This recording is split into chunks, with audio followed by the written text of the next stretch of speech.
I want you to do something for me right now, if you can. I want you to physically picture your current reality. And I don't mean the bullet points on your LinkedIn profile or the exact status of your bank account. I mean the actual visceral texture of your day-to-day existence. Right, the actual feeling of it, the weight of it. Exact, Yes, the yeah. texture and the weight. Because for a massive chunk of the people listening to this deep dive right now, and if I'm being perfectly honest, I'm including myself in this on my bad days, that texture feels incredibly heavy. It feels like you were standing in the middle of a room, you look up, and the ceiling is just slowly, inexorably lowering on you. Yeah, a literal crushing sensation. Right. So what is the natural human reaction to that? You reach up, you press your palms against the plaster, you lock your elbows, you engage your core, and you just push. You push with everything you have. You're holding up your ambitions, your messy schedule, your fitness goals, your family obligations, that side hustle you haven't touched in 3 weeks. And here's the crazy thing. It actually works. Well, technically it works. Technically, yes. For a minute, the ceiling stops moving. You are holding it, but your muscles are shaking. The lactic acid is absolutely screaming in your shoulders. You're exhausted, you're sweating, but you cannot let go because you know for a fact that if you drop your arms for even a single second, everything comes crashing down. It's what you could call the Atlas maneuver, and it is the universal failure of willpower. We have this deep-seated cultural obsession, this, residue of hustle culture that tells us if the ceiling is crushing you, the problem is your arms. You just need stronger arms. You need to want it more. You need to just try harder. Yeah, just push through it, grind it out, sleep when you're dead, all that. Exactly. And that is the exact trap we are dismantling today. Yeah. We're diving into a stack of documents that, frankly, completely blew my mind because it argues that trying harder isn't just ineffective, it's actually bad engineering. It's a structural failure, not a moral one. We're looking at the source material for The Architect of Life Part 3, and specifically we're unpacking a framework called the Algebra of Becoming. Okay, I have to stop you right there. The algebra of becoming. I know as soon as people hear the word algebra, they're going to have flashbacks to high school math tests and want to drive their car off the road. I know. It sounds incredibly dry. It sounds terrifyingly academic. But stick with us, because when you actually get into the source material, it's not about doing calculus on a chalkboard. It's about realizing that there is an actual source code beneath your consciousness. That's the perfect way to put it. A source code. The text calls it metamatics, or pseudo-algebraic concept mapping.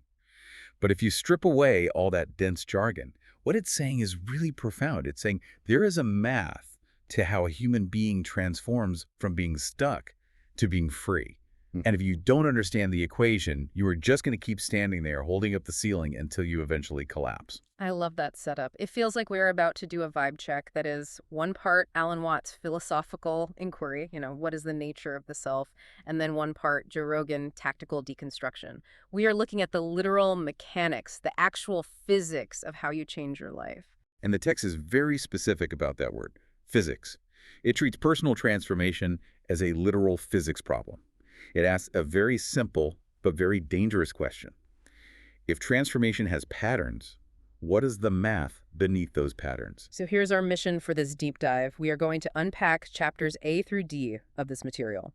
We're going to break down the coffee shop epiphany, which is the origin story of this whole system. We are going to deconstruct this master equation that keeps popping up in the notes, which is A over B synthesized with C over D. It looks complex on paper, but I promise, once you see it, you literally can't unsee it. And we're definitely going to spend some serious time on why you are burning out.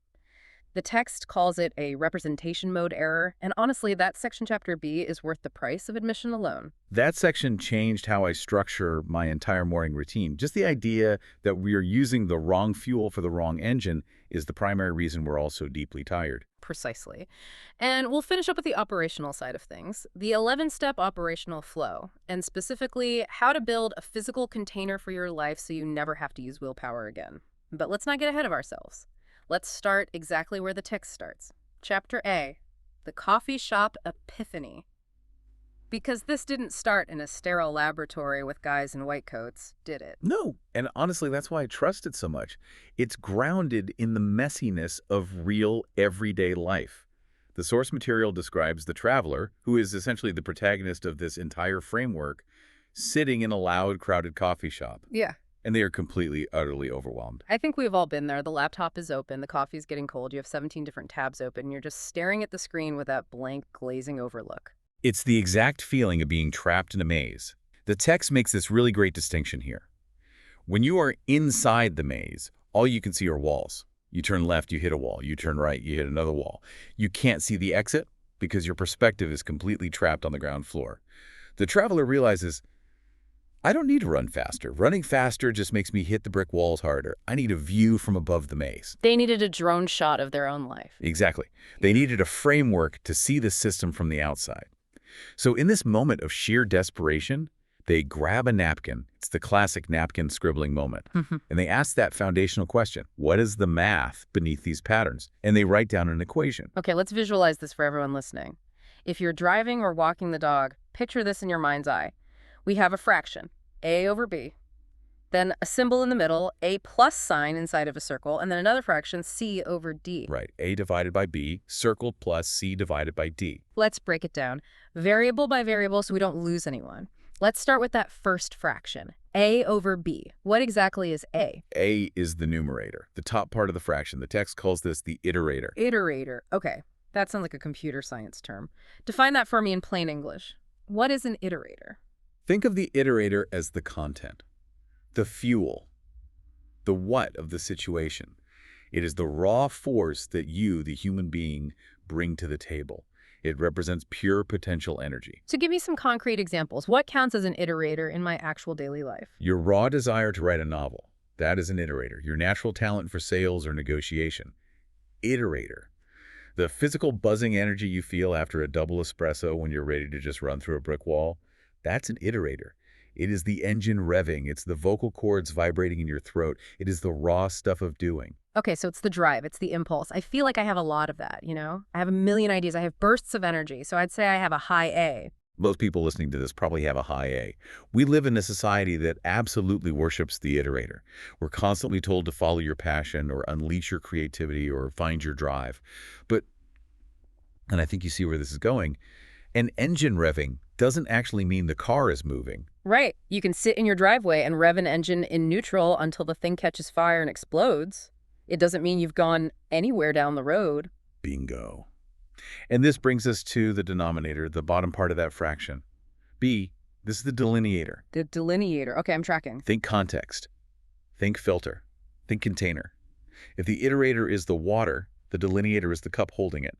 If the iterator is the raw electricity, the delineator is the copper wire directing it. I really like the audio analogy the text uses for this. Can you walk us through that? Because that's the part that really made it click for me. Sure. Imagine a world-class opera singer. The raw sound waves coming directly off her vocal cords, that raw, unshaped vibration. That is the iterator. That is the pure input. But how that sound actually reaches your ear depends entirely on the delineator. Yeah. Is she singing in a grand cathedral with amazing acoustic reverb? Or is she singing face down into a feather pillow? Wow. Yeah, the raw sound, the iterator, is exactly the same in both scenarios. The same energy is expended. But the experience, the actual outcome in reality, is totally different based on the room, which is the delineator. Exactly. The delineator shapes the expression of the iterator. And this brings us to the math symbol sitting right between them. It's a division sign. A divided by B. Now, hold on a second. Usually when we hear the word division in personal growth or psychology, it's a negative thing. We talk about divided attention or a fragmented self. We naturally think division means making things smaller. If I take my energy and divide it, I have less energy, right? That is the intuitive leap we have to completely correct here. In Metamatics, the division symbol doesn't mean making smaller in a bad way. It implies filtering. It implies shaping. And most importantly, it implies friction. And here is the core physics lesson of Chapter A. You need friction to move. Wait, unpack that for me, because every single self-help guru on the internet tells me to follow the path of least resistance. Flow state is supposed to be totally effortless. In physics, the path of absolute least resistance is an absolute disaster. Imagine a car with a 1,000 horsepower engine, a massive, incredibly powerful iterator. You put that car on a sheet of perfectly smooth, completely frictionless ice. That is zero resistance. Now you step on the gas pedal, what actually happens? The wheels just spin, you slide sideways, you go absolutely nowhere. You expend massive amounts of energy but achieve zero forward displacement. You are revving and screaming, the engine is hot, but you aren't moving an inch. Why? Yeah. Because you have no grip. You need the tires to violently bite into the road. That bite, that is friction. That is the delineator. That is, man, that is a massive reframe. You're saying the constraints in my life, the annoying deadlines, the budget limits, the specific rigid rules of the project, those aren't the things stopping me. They are the road itself. They are the road. Without them, you are just a loud noise in a dark void. You are just spinning wheels on ice. The text gives a couple of really good examples of what happens when this ratio is off. Right. Let's talk about the Sarah example, because I think a lot of people listening are going to identify painfully with Sarah. Right. Sarah is our textbook case study for high iterator, low delineator. Imagine Sarah has incredible curiosity. She wants to know how everything works. She buys all the books. She listens to all the deep dive podcasts. She watches the 3-hour documentaries. Her iterator is massive, but she has zero support system. She has no daily schedule. She has no mentors holding her accountable. She has no specific project to apply all this knowledge to. Her delineator is sitting at near zero. So she's all fuel, no tank. Curiosity divided by zero support equals isolated frustration. Her energy just dissipates. It spills everywhere on the floor. She knows a ton of trivia, but she builds absolutely nothing. She feels full of potential, but her life looks totally empty from the outside. That is so tragic. And then there's the flip side of that equation, the vaporware scenario. This one hit uncomfortably close to home for me as someone who loves starting new projects. Oh, this is the classic entrepreneur trap. Let's say you have high innovation, a genuinely great disruptive idea. And let's say you somehow find an angel investor who says, take all the time you need, here's an unlimited budget, absolutely no deadlines, just create. See, that sounds like the ultimate dream. Absolute unrestricted freedom. It's a complete nightmare. Yes. Innovation divided by no constraints equals vaporware. It's the cushy research lab that spends 10 years thinking about a revolutionary product, but never actually ships it to the public, because there is no friction to force the idea down into reality. There is a quote in the text right here that I highlighted in yellow, then I circled it in red, then I underlined it. It says, the work always takes the exact shape of the container. It's an immutable law of this framework. If your container is amorphous and loose, your work will be amorphous and loose. If your container is tight, say, you have exactly 45 minutes before your flight boards to write a project proposal, the work suddenly becomes razor sharp. The delineator forces the iterator to condense and accelerate. So if I'm listening to this right now and I feel stuck in my life, I shouldn't just try to generate more ideas or try to get more motivated, which is adding more iterator. I should probably be looking at my delineators. Look at your constraints. Look at your daily schedule. Look at your physical environment. Are you trying to drive a sports car on a lake of ice? If so, you do not need a bigger engine. You need gravel. You need resistance. That is such a counterintuitive take on resistance. But when you map it out like that, it makes total sense. Okay, so we have A over B. The iterator filtered through the friction of the delineator. But the master equation was bigger than that. It was A over B synthesized with C over D. Let's talk about that weird middle symbol, the plus sign inside the circle. The circled plus. In formal logic and mathematics, this represents a very specific type of operation, like an exclusive OR gate. But in Metamatics, it represents synthesis. And we have to be extremely clear here. Synthesis is not addition. Right, basic arithmetic, 1 + 1 = 2. If I have one apple in my left hand and I add another apple to my right hand, I just have 2 apples. Correct. But synthesis is not math in that way. Synthesis is chemistry. Think about hydrogen and oxygen. Hydrogen is a gas, and it's highly flammable. Oxygen is also a gas, and it aids combustion. If you just add them together in a room, you just have a room with 2 different gases. But if you synthesize them, if you chemically bond them, you get water. And water is wet. It puts out fires. Right. Hydrogen isn't wet. Oxygen isn't wet. Wetness is an emergent property. It did not exist in the individual parts. It only exists as a result of the synthesis. So the equation is telling us that if we take one fully formed system, let's say your career, which is A over B, and you synthesize it with your physical health, which is C over D, you don't just get a healthy worker, you get a completely new emergent state of being. You get a transformation. The text uses the smoothie analogy here, which is simple but perfectly accurate. Once you throw the strawberries and the bananas into the blender and hit pulse, you can never, ever get the banana back out. It's a smoothie now. The change is permanent and irreversible. And this leads right into that really interesting point the source makes about the order of things. In regular math, 2 + 3 is the exact same as 3 + 2. It's commutative. You can flip it. But Metamatics says absolutely not. The order matters immensely. Absolutely. It's a principle of non-commutativity. You cannot have the fruit before you have the root. The text outlines this organic synthesis hierarchy to explain it. It says, 3 fruits must synthesize to make 1 leaf, 3 leaves synthesize to make 1 branch, 4 branches synthesize to make 1 root. It's fractal. It implies a deep underlying structure that you just cannot cheat your way through. It implies that you cannot hack a root system. A root quality like deep personal integrity or true wisdom or a resilient, loving marriage isn't something you can just decide to have on a random Tuesday because you read a motivational blog post. It is the mathematical emergent result of layers and layers of smaller daily syntheses. You have to grow the fruits to get the leaves, to get the branches, to finally earn the root. That stops the whole life hack mentality right in its tracks, doesn't it? You cannot hack a root system. You have to actually grow it in the dirt. Precisely. You cannot bypass the math of reality. You can't just glue a dead leaf onto a wooden stick and call it a tree. Okay. I want to pivot now. We've done the abstract math. We've looked at the master equation. Now I want to get into the part of the text that made me physically wince because I saw myself in it so clearly. We're moving to System 1 and the representation modes in Chapter B. Yes, this is the section that explains burnout. And it explains it not as a psychological failing or a lack of character, but as a literal energy management error. The premise here is that even if we know the variables, like we know we need to work out, we know we need to write the quarterly report, we completely screw up who is running those variables. Correct. The text introduces 3 representation modes, 3 distinct ways you can interface with reality. And to really grasp this, we have to talk about biology for a second. We have to talk about the physical cost of consciousness. The glucose issue. The glucose issue. The first mode is the person. The symbol for this in the text is a hollow white circle. The person is me. It's my soul. My conscious, awake brain.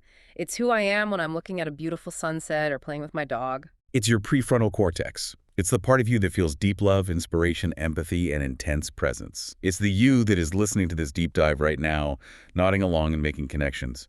But here is the brutal catch. Operating in person mode is biologically expensive. It burns literal brain glucose at a massive, unsustainable rate.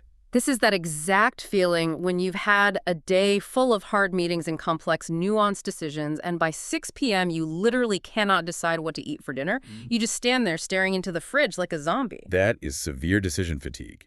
Your person battery is completely dead. You've depleted the glucose. You physically, biologically cannot make another high-quality, authentic decision. So we can't be the person 24/7. It's impossible. We would literally die of mental exhaustion. Impossible and evolutionarily dangerous. So to save energy, evolution gave us the second mode, the persona. The symbol for this one is a solid black circle. The role, the manager, the polite customer service voice you put on when you're returning something at a store. When you step into a persona, you are running a pre-written script. Hi, how can I help you today? Have a great weekend. You don't have to authentically, deeply feel those things in your soul. You just say the lines. Now, wait a minute. Is that fake? Because in modern culture, we are always told to be authentic. Bring your whole self to work. Is the persona considered a bad thing in this framework? No, it's highly protective. Think about it practically. If you go to the DMV to renew your license, do you genuinely want to have a deep, soul-to-soul, vulnerable connection with the clerk behind the glass? Do you want to expend that kind of emotional energy? No. You want to be the applicant. You want to run the script, get the stamp, and leave. It is energetically so much cheaper. It protects your core energy for the things that actually matter. Exactly. But this is a big build, but it still requires some effort. You still have to actively hold the mask up to your face. Which brings us to the third mode, and this is the absolute holy grail for productivity and peace. The principle. The symbol here is a gear icon. The machine. The principle is a rule, a physical tool, or an automated system that requires zero conscious energy to execute once it has been built. Gravity is a principle. You do not have to wake up and try really hard to stay on the ground. A recurring calendar block is a principle. An automatic deposit from your checking to your savings account every Friday is a principle. So the tragedy of Sarah, our protagonist from earlier, is that she gets this mix entirely wrong. She's trying to do everything in her day with the wrong mode. Let's look at the Sarah case study in detail, because this is exactly where the rubber meets the road for most people. Sarah wakes up, her eyes open. Immediately, without thinking, she enters person mode. She asks herself, what time should I start working today? That is a complex decision. That burns glucose right out of the gate. Then she walks into the kitchen. What should I eat? Should I make eggs? Oatmeal. Should I do intermittent fasting today? Another complex decision. Person mode. She sits down at her desk to work, but her phone buzzes with a notification. She has to use sheer willpower to ignore it. Mhm. Person mode. She suddenly remembers she needs to send a client invoice. Person mode. She hasn't even started her actual meaningful work yet, and she is leading out energy on things that do not matter at all. She is running 5 high-performance gas-guzzling engines on a single AA battery. She is using her literal soul to manage basic logistics. By the time she actually sits down to do her creative work, which absolutely requires person mode because true creativity needs the soul, she's completely empty. She has nothing left to give the canvas. And this is exactly where the internal shame comes in, right? Because we look at ourselves and we feel like if I was just a better, stronger person, I wouldn't be this tired. Exactly. We treat logistics like they are profound character tests. Mhm. We tell ourselves, if I were a more disciplined person, I would just magically remember to send the invoice on time. No. The text violently rejects that. It says, struggling to remember a daily schedule isn't virtuous. It is simply bad engineering. I feel attacked. I think almost everyone listening feels a little attacked right now. So what is the actual solution here? The text has a specific phrase for this. Automate context. Inhabit content. That is the daily mantra. You want your iterators, your deep creativity, your love for your spouse, your parenting, your complex strategic thinking to be in person mode, the white circle. You want your soul to be present there, but you want your delineators, your schedule, your bill paying, your meal prep decisions to be entirely in principle mode, the gear. So just to be crystal clear, I should not automate saying I love you to my kids. God, no. Please be the person with your kids. But you absolutely should automate the digital reminder to buy the anniversary gift for your partner a week in advance. You should automate the calendar block that says 5 p.m. to 7 p.m. is exclusively kids' time. Because if the calendar, the principle, holds the space and defends the boundary, you, the person, can just show up and fill that space with pure love. You essentially offload the heavy container to the machine so the human can just be beautifully human inside of it. Exactly. Save the profound struggle for the art. Save the struggle for the really heavy lift at the gym. Do not waste your very limited precious human energy on figuring out where you left your car keys. Put a bowl by the door. Put the keys in the exact same bowl every single day. That ceramic bowl is a principle. That is honestly such a massive relief to hear. It's giving us permission to just stop trying so hard at the boring logistical stuff. But there is a catch. Chapter C introduces a concept called the inversion kick, because you can't just obsess over one side of this equation and ignore the other. We tend to have a heavy bias, don't we? Depending on our personality. A huge bias. Some of us are naturally content people. We love the big ideas, the raw fuel, the iterator. We absolutely hate structure. We think schedules and spreadsheets are oppressive to our creative spirit. That is 100% me. Guilty as charged. I want to play the music. I do not want to measure the walls and soundproof the room. I just want to flow. And then others are natural context people. They love organizing. They love color-coding their digital calendar. They buy the expensive moleskin notebooks and the special pens. They buy the top-of-the-line running shoes. But they never actually write a single word. They never run a single mile. Right. All gear, absolutely no game. The rule of alternation kicks you right in the teeth here. It states very clearly, whatever interface point you select first determines that you must engage with the opposite. Meaning what, practically? If you pick up the guitar, which is the iterator, you must immediately deal with the room acoustics, the delineator. If you don't, you are going to sound terrible no matter how well you play. You cannot exist in a vacuum. If you focus solely on the fuel, you have to immediately flip your attention to managing the tank. If you ignore the tank, the fuel just spills everywhere and evaporates. So if I'm a content person who just wants to flow, my actual necessary spiritual practice isn't generating more content. It's learning to build and respect the container. Exactly. And if you are a context person who loves organizing, your practice is to stop organizing your desk and start doing the messy, uncertain work. You are the architect of that relationship between the two. You aren't the victim of your own lack of willpower. You are simply the bad architect of your own delineators. Speaking of architecture, let's move into the practical build. We have the philosophical map. We know we need to stop running our daily logistics in person mode. Now we get to System 2, which is the 11-step operational flow outlined in Chapter D. This is where we transition from the map to the journey. This is the actual how-to of transformation. We're obviously not going to cover all 11 steps today because that would literally take us 4 hours, but we're going to zoom in heavily on Step 4, space defined. The text calls this specific step the failure point for 90% of all New Year's resolutions. It is the ultimate container step. Steps 1 through 3 are internal. You have an idea, you have an intention, you set a duality. But step 4 asks a brutal, purely physical question. Where and when does this action physically exist in the material universe? It sounds so incredibly basic. I need a place to do the thing. But the text gets really aggressive here. It says, if you want to build a six-figure agency, you need to show me the exact square footage where that agency exists. Right. If Sarah says, I'm building a media empire, but she points to a sticky dining room table covered in empty cereal bowls and a stack of unopened junk mail, step 4 is a catastrophic failure. But why? People have built massive businesses on kitchen tables. We hear those scrappy startup stories on podcasts all the time. They've done it despite the sticky table, not because of it. And usually if you dig into those stories, they completely burned out their health or their relationships doing it. The text argues that the physical space must perfectly match the variable you are trying to execute. This is what it calls the cathedral effect. I really love this concept. Walk us through the cathedral effect. When you walk into a massive, ancient, historic cathedral, what is the very first thing you do before you even think about it? You whisper, you immediately drop your voice, you look up at the ceiling, you slow your walking pace down, you take your hat off, you feel small, but in a really reverent, good way. Did you actively decide to do that? Did you use your person mode, burn some glucose, and say to yourself, I will now whisper and walk slowly? No, not at all. It just happened to me. The architecture decided for you. The 80-foot ceilings, the echo of the stone, the dim stained glass lighting, the delineator, which is the building, forced a specific behavioral outcome on the iterator, which is you. That is the immense power of step 4. You want to intentionally build a physical space that forces the exact behavior you want, so you never have to use conscious willpower to get into that state. So if I need deep focus, which is a really fragile, high-value mental state, I need to construct a sanctuary delineator, absolute silence, zero visual clutter on the desk, no phone in the room. Correct. But let's say your iterator for the day is wild brainstorming. You want high energy, you want the rapid collision of weird ideas. You do not want a silent sanctuary for that.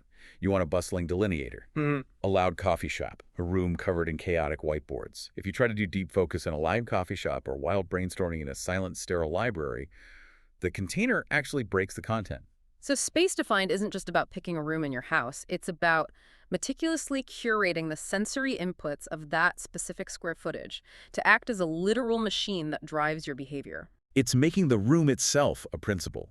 The room does the heavy lifting of focusing you, so your brain doesn't have to. You are outsourcing your discipline to the drywall and the lighting. And once you are actually in the chair, inside the curated room, step 5 kicks in. Analytical processing. The text calls this the pre-flight checklist. This step is brilliantly designed to assassinate anxiety. Most of our procrastination doesn't come from laziness. It comes from not knowing the exact microscopic next step. We sit down at the desk to write the book. That directive is way too big. The primitive brain freezes. It interprets write the book as a literal threat to its survival. It is terrifying. Write the book is a massive mountain. I can't climb a mountain in 10 minutes before my next meeting, so I just open Instagram instead to soothe the anxiety. Step 5 is the analytical left brain taking over to say, listen, we are not writing the book today. We are simply double-clicking the folder icon. Then we are opening the document. Then we are reading the 3 bullet points from yesterday. Then we are setting a digital timer for exactly 20 minutes. It orders the chaos. It takes this vague, existentially scary thing and turns it into a sequence of incredibly boring, totally doable micro-action. Precisely. It shifts your internal monologue from, oh my God, do I have what it takes to be an author, to, I am currently moving my mouse to click on a folder. It lowers the barrier to entry until it is so unbelievably low that you physically cannot trip over it. I want to zoom out a bit now to the advanced operators and what the text calls the skeptic's corner. Because all the structural math is great in theory, but human life gets really messy. And the text introduces some other mathematical symbols besides just division. Yes, it does. We've focused heavily on division, the slash symbol, which represents filtering and shaping. But Chapter C also digs into subtraction and multiplication. Subtraction is a really interesting one. It defines it as active purification. Division leaves the denominator right there in the equation. It just forces you to filter through it. Subtraction completely kicks B out of the room. It is A entirely without B. The example the text gives for this is actually pretty dangerous, though. Subtracting the persona entirely. Right. Let's say you have person minus persona. If you subtract the persona entirely from your life, if you completely remove your social filter and just act on pure, raw impulse, You become the guy wearing dirty sweatpants to the corporate board meeting, telling the CEO he's a complete idiot because, hey, that's just my authentic truth. Honest, sure, but also immediately unemployed. Exactly. You need to know exactly when to subtract the operator. You do not want to be stuck in manager persona when you are trying to be deeply intimate and vulnerable with your partner. You desperately need to subtract the mask in that moment. But you absolutely need to keep the mask on when you're aggressively negotiating a real estate contract. It's all about contextual appropriateness. And then there is the story that I honestly think is the weirdest, most unexpected, but most charming part of the whole source text. The Allen Wrench Lord. Oh man, the Allen Wrench Lord. This is where the text gets a little bit surreal and allegorical, Yeah. but you really have to stick with it because the payoff is huge. It seriously reads like a weird fever dream right in the middle of a math textbook. It really does. The story goes that the traveler's trying to build something. Presumably, they're trying to assemble their new life or a new system, and they encounter this entity blocking their path. A giant, incredibly angry tool. Literally a hand tool. Yeah. A massive anthropomorphic Allen wrench. Physical gatekeeper. And he is doing everything in his power to make the assembly impossible. He's hiding the necessary screws, he's intentionally stripping the bolts, he's knocking the wood over. And the traveler's getting incredibly frustrated, fighting him, violently wrestling with him. It's this epic, exhausting battle against internal resistance. But then there's a massive twist. Why is the Wrench Lord actually so angry? Because he's deeply terrified. He is terrified of becoming obsolete. His entire identity is tied up in the struggle. He thinks if this furniture just builds itself, if this person's life becomes easy and frictionless, I have no purpose anymore. I cease to exist. That is just profound. Our internal resistance, the exact part of us that chronically procrastinates, that self-sabotages when things are going well, that makes things 10 times harder than they need to be, it's not actually a demon trying to hurt us. It's just an employee terrified of losing its job.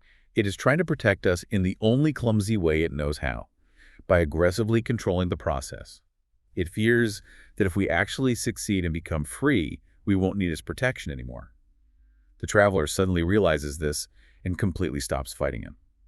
He drops his weapons, acknowledges him, looks the giant Wrench Lord right in the eye and says, I see you. You are essential. I literally cannot build this new life without your help. And he instantly transforms. Instantly. He stops being the angry Lord of Assembly and shrinks down to become Allen the Friendly Wrench. He literally hops right into the traveler's hand and eagerly helps them tighten all the bolts. The ultimate lesson there is that you have to make friends with the wrench. Resistance is a necessary mechanic of transformation. It provides the exact friction we talked about earlier with the tires on the road. If you try to violently jam the equation together, if you try to force the iterator through the delineator without respecting the friction of the process, you just strip the screw. You completely break your own system. You have to respect the mechanics. Respect the mechanics of your own transformation. That is a solid gold bumper sticker right there. It really is. It's fundamentally about ceasing the endless, exhausting war with yourself, putting down the weapons, and finally starting the engineering. So let's recap the stack. We have covered a truly massive amount of ground today. We have. We started with the foundational map, the algebra. A over B, synthesized with C over D. Understanding deeply that you absolutely need both the raw fuel and the tight filter. And we've got the vehicle, the representation modes. Stop running your daily life in person mode. Stop using your precious soul to remember to buy paper towels at the grocery store. Use the principal mode for that. Build the machine to hold the mundane. And finally, we got the territory. Space defined. Actually build the physical cathedral. Don't just sit on the couch and wish for more focus. Build a physical space that violently forces focus upon you. It completely shifts you from wishing things were different to actually building the difference. And I think that is the ultimate shift here. We started this whole discussion with the visualization of holding up that heavy ceiling with your bare hands, feeling your muscles tear. This entire Metamatics system is just about building concrete pillars so you can finally put your damn hands down. And maybe, just maybe, once those pillars are securely up and holding the weight, you can actually look around the room you've built and enjoy being in it. You can finally just rest. I want to leave the listener with a final provocative thought, something to really chew on that we touched on but didn't explicitly solve for them. We spent a lot of time talking about variables, the job, the partner, the time, the bank account. Almost everyone in the world focuses all their energy on changing those variables. I need a brand new job. I need a different partner. I need more money. But the core argument of the text suggests that the true lasting power is actually in the operator. Exactly. Visualize your life right now. Don't look at the stuff. Look at the invisible mathematical symbols sitting right between the stuff, the connections. If you could permanently change just one single mathematical operator in your life right now, not the variable itself, but the symbol dictating the relationship, which one would you redraw? Are you actively dividing your creative energy when you should be multiplying it through collaboration?